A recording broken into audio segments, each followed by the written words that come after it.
자, 안녕하십니까. 자, 오늘 그 전반부에 볼 내용이 61페이지죠. 61페이지. 정책결정론, 기출문제. 자, 그래서 61페이지. 정책결정론에 관한 기출문제들입니다. 자, 그래서 먼저 보시면 1번. 이게 이제 그 2007년 인천 문제인데 정책 결정하고 의사 결정에 대해서 이제 물어보고 있죠. 이 정책 결정이라고 이제 표현할 때는 폴리시 메이킹이고 의사 결정이라고 얘기할 때는 이제 디시전 메이킹. 자, 어떤 게 더 넓은 개념이에요? 의사 결정이 넓은 개념이죠. 이제 정책 결정은 의사 결정의 한 그 구체적인 사례죠.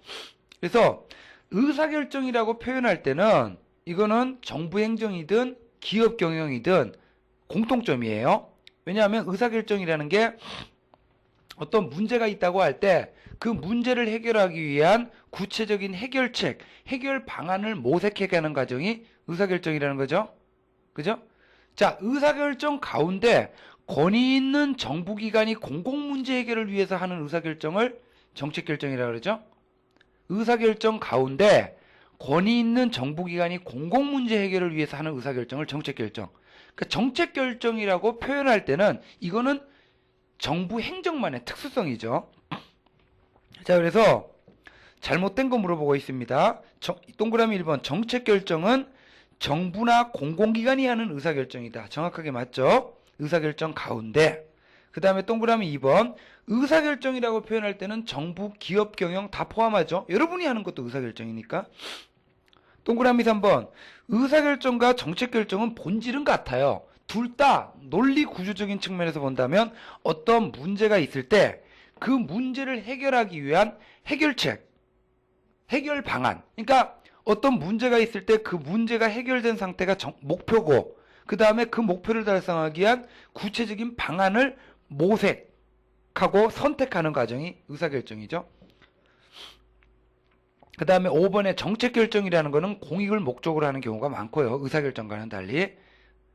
그러니까 의사결정 속에 정책결정이 있는 거죠. 4번. 요게 틀렸죠. 둘 다 계량화가 가능하다. 의사결정은 주로 이제 기업에서 하는 의사결정은 주로 계량화가 가능하겠죠. 그러나 정부에서 하는 의사결정은 상대적으로 계량화가 어렵죠. 그 다음 문제 2번. 정책 결정 과정에서 정책 분석이 갖는 한계가 아닌 거. 그러니까, 자, 이제 정책 결정은, 이제 가장 바람직한 정책 결정은 이제 합리적 결정이죠. 합리적 결정. 뭐가 합리적 결정이에요?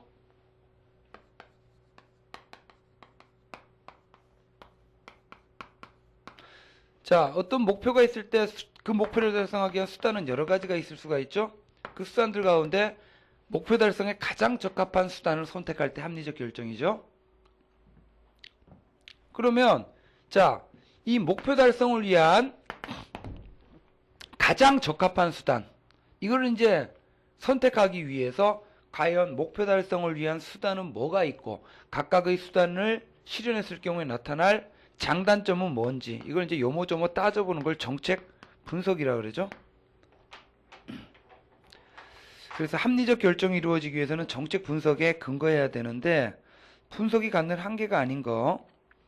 인간의 인지 능력이 제한된다. 그러면 완전한 분석을 하기 어렵죠. 그 다음에 그 목표가 분명해야 이제 정책 분석이 제대로 되는데 목표 자체가 희미하다, 불확실하다. 그러면 이제 그 정책 분석 자체가 어렵죠. 그 다음에 이제 4번에 상당한 시간과 비용이 요구된다. 이것도